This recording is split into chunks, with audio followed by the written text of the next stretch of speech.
general, along the lines of what we think you need to know and how to be able to respond to it. But we also want to hear from you about what concerns you have, so that as we go to the next seminar, we're able to be much more direct and responsive to the needs of the small and medium-sized businesses that are represented in the room.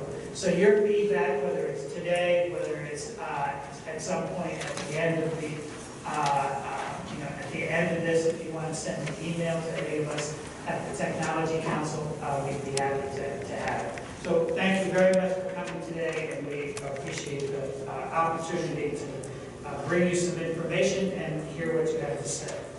What I'd like to do, because this is the only time, to your pleasure, that you're going to see me, is I want to just make a quick set of thank yous.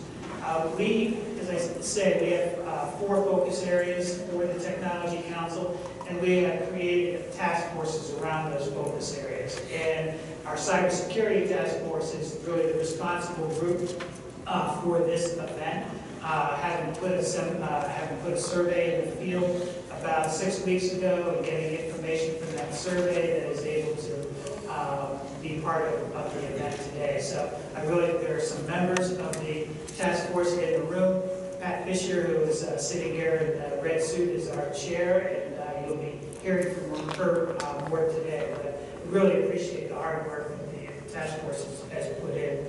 Also, our sponsor for today is Datto. It's in Norwalk. Many of you may well know Datto is really one of the fastest growing companies in Connecticut. We're pleased to have them as part of the Tech Council and delighted to have them as a sponsor for today. And also, this beautiful room at the University of Connecticut allows us to utilize for events like this.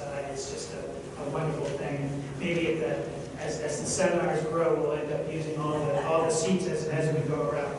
And then finally, none of this happens without the hard work of the CTC staff, many of whom are in different places around, and I would just like to thank the staff for the hard work in getting us here and as we go on with the rest of the series. So, I'm going to get out of the way with just a quick introduction of Congressman Himes. Many of you know him, many of you know of him.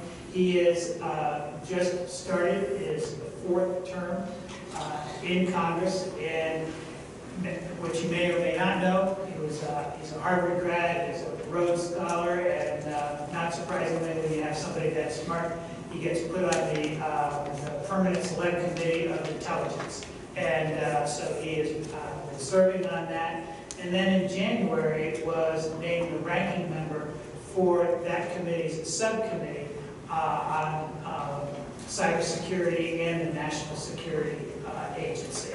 And so in that role, he's going to be active, very active, at the federal level, looking at the types of things that we need to be thinking about in the way of cybersecurity.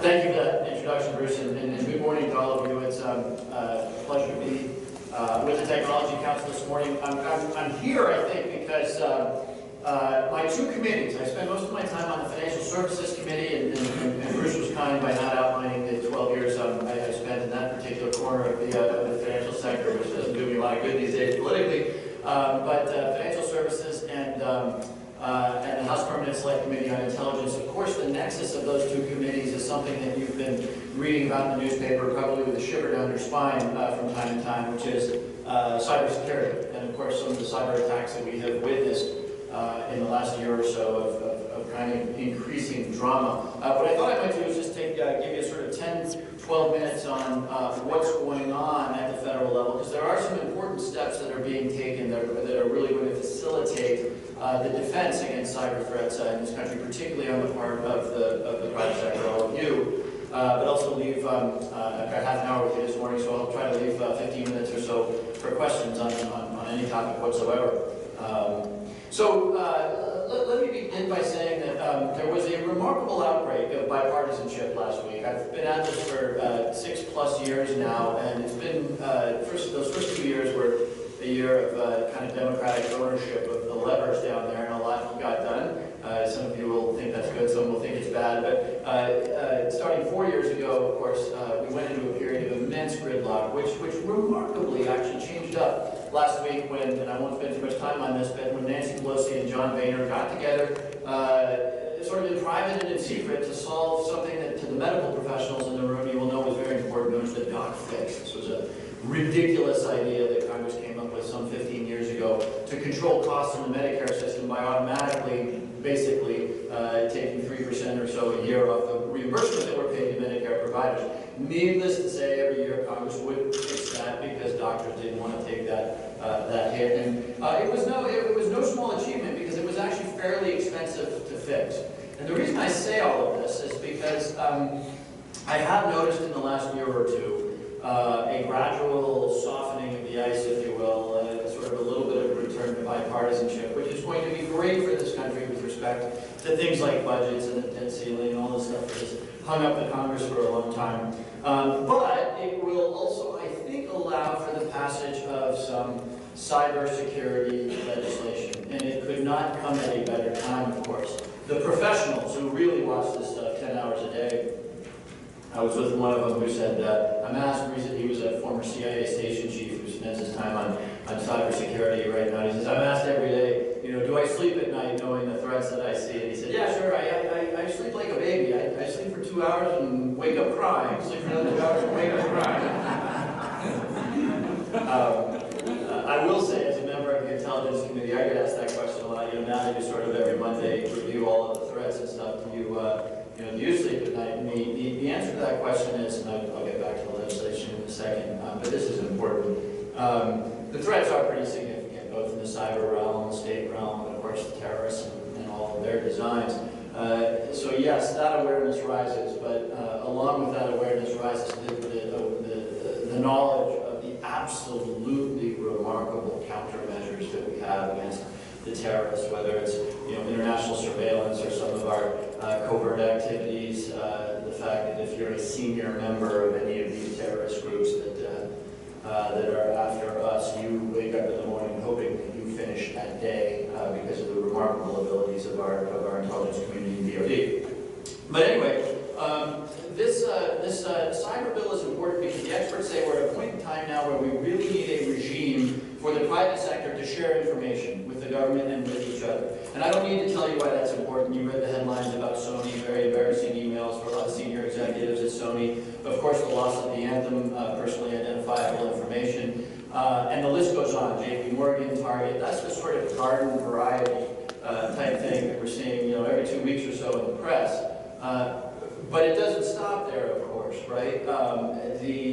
There is sort of that criminal element that is interested in either embarrassing executives or stealing information, perhaps for monetary gain. But there is the much more ominous threat out there of those largely state actors, and I'm talking about Russia and China, North Korea, Iran, and they're the ones who really sort of play in the major leagues. But also some non-state actors who, this is a tough problem because, three engineering PhDs in a basement can do a lot of damage if they're given enough time and resources to do so.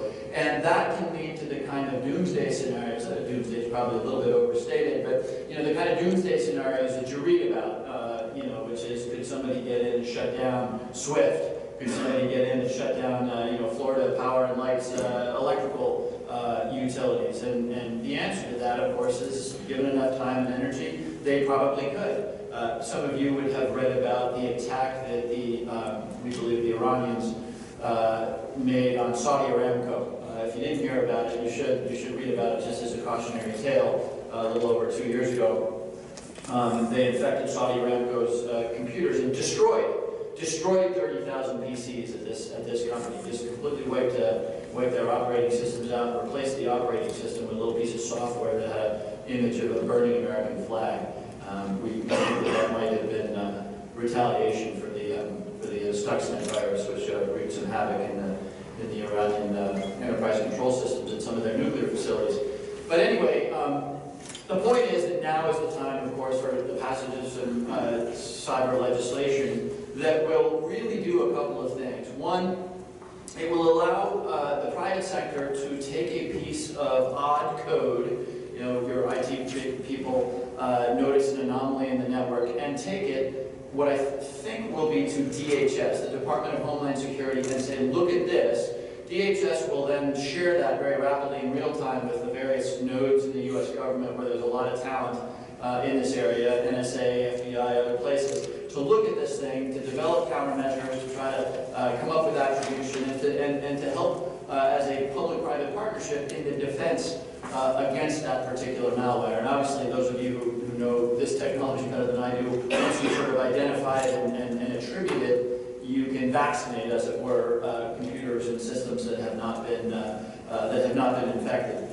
So this is really important. The other thing it will do, and this is a pretty remarkable thing, the discussion gets pretty classified pretty quickly, but as you might imagine, there are remarkably smart and capable cyber engineers, buried deep in places like Fort Meade, Maryland, where the NSA is based, and within the FBI and the Department of Homeland Security, who don't wait for this stuff to come over the transom. They go looking.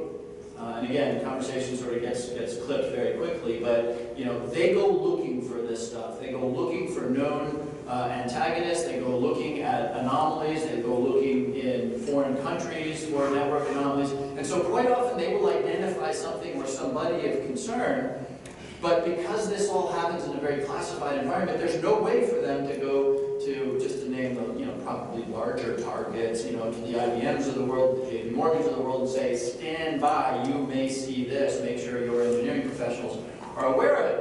And Mike Rogers, who currently runs the NSA, said, it's enormously frustrating because obviously if our DoD sees a missile, as he puts it, a missile coming into San Francisco, we mobilize. We tell people evacuate, defend against it. If they see a piece of malware being developed in some basement in Tehran or by some unit in Beijing, if they've got some sense that it's coming, because it's so classified, they can't go out there and say, watch for this. This piece of legislation, of course, would allow for that kind of flow of information, which will go a long way to defending us against those threats. So watch for this. The bill did pass out of the some relevant Senate and House committees, and I'm quite hopeful that probably, let's call it the next month or two, you will see legislation passed, and then it will be up to you, obviously, to understand what the nature, the structure, the protocol for interaction with the federal government will be, to dedicate the resources and the people to make sure that you're hooked into that system and doing all that you can to participate in what will be, I think, a very robust defense against some of these things. A couple more comments. I know the theme is, what are the top 5 things that you can do to defend against cyber threats? Let me just offer a couple of thoughts in that regard. First and foremost, we need to conceive of this problem. It's particularly important for those of us who are kind of on the business side, or I was, but on the business side of operations, who have an IT department or have an IT person, to really think of this problem right. This is not a problem to be solved. This is not something you tick a box on and move on to the next challenge. This is going to be with us, and conceivably more of a challenge as networks continue to permeate our lives, as we grow more and more dependent on these things, as we keep being sloppy about downloading apps and opening up attachments. This is not a problem that gets solved. It is with us. And it's actually not a bad metaphor to think of it as human health, right? We're never going to solve disease, but if we're careful, and if we have good habits, we can minimize the risk, and of course we've got smart people working on vaccines and cures and that sort of thing. But that's the kind of effort that needs to be launched, and I think business leaders need to think in those terms. This is not a box to be ticked, but a problem to be managed over time, and it is obviously essential that we stay a few steps ahead of the bad guys. In addition to the kind of engagement with the information sharing mechanism that you're going to see roll out from DC, a couple of other random thoughts. I hate the term, but the more time I spend on this, the more I think that just as in health, we can make a lot of progress by eating right, not smoking, all that good stuff. I hate the term, but really permeating our business cultures with good cyber hygiene. I just hate that. RoboCop brushing his teeth or something. Really essential. And if you think that you've got it down, you do not. You would be astounded by the number of flag officers in the Pentagon who regularly will click on PDF files from emails that they get from people they don't know. You know what you do with this device here, you know, downloading apps and that sort of thing. Even, this blows my mind, foreign adversaries have succeeded in getting into some of our allies' systems simply by leaving thumb drives scattered around in laundromats and fast food places. You'd be amazed by the number of people, just like those generals who click on PDF files, the number of people who will pick up a thumb drive at Burger King or at a laundromat and stick it into their computer. And all of a sudden, anything is possible from the person that left that thumb drive. So good cyber hygiene, I think, is something that we don't think nearly enough about. We certainly don't. I suspect you probably don't. But the more we train up our people, obviously, to employ good practices, the much stronger our defense will be. Last point. This really doesn't relate so much to this audience, but it is essential, I think, for the federal government, where we really do have some enormously talented people. And, you know, the NSA has been beaten up because of the Snowden revelations and everything. And, but we have some enormously talented people at the federal level. Again, this is kind of more for people like me who have oversight responsibilities of this apparatus than necessarily for the business community to think about. But there's probably a little bit of an echo for the business community. When I first got into this 5 years ago, I sat on the Homeland Security Committee. And this was at a time 5 or 6 years ago when for the first time people were becoming conscious of the incredible potential for threats in the cyber realm. And it was sort of funny watching these guys with 3 stars on their shoulders show up at hearings, absolutely blown away by what 3 guys in the basement eating Hot Pockets could do, and also by the nature of the people that they might have to hire to help them address this threat. So, you go to NSA, as I do periodically, it's a military organization. This looks like, your uncle a Marine. And these guys, to really, stay at the forefront, need to hire, 22-year-olds in Palo Alto who probably, get caught on a weekly basis smoking joints on the corner. And so there's that community of coders. They're a little libertarian, they're a little anarchic. They leave Harvard University to go start Microsoft the way Bill Gates. They walk away from kind of more established routines, and I every once in a while will go back and look at that. If you didn't see Good Will Hunting, there's a wonderful scene in Good Will Hunting where Matt Damon, this mathematical genius, gets recruited by the NSA, and he has this wonderful riff on how he's just not going to join the NSA because it's not consistent with his values. And we need to get away from that because again, this is a battle that will be fought, not by guys who are trained on Paris Island, but by some yes, MIT software PhDs, but also by some probably 19-year-olds in blue bathrobes in their basement eating hot pockets. So again, that's more for the federal government than from you, but it probably does pose some cultural challenges within the private sector as well. I sort of alluded to this before. I was on Wall Street for 12 years, and the IT departments of those big banks are pretty hierarchical and pretty structured, and we're going to need to obviously learn to be flexible in culture and addressing what is a very rapidly mutating threat. So let me stop there, and if I've done this right,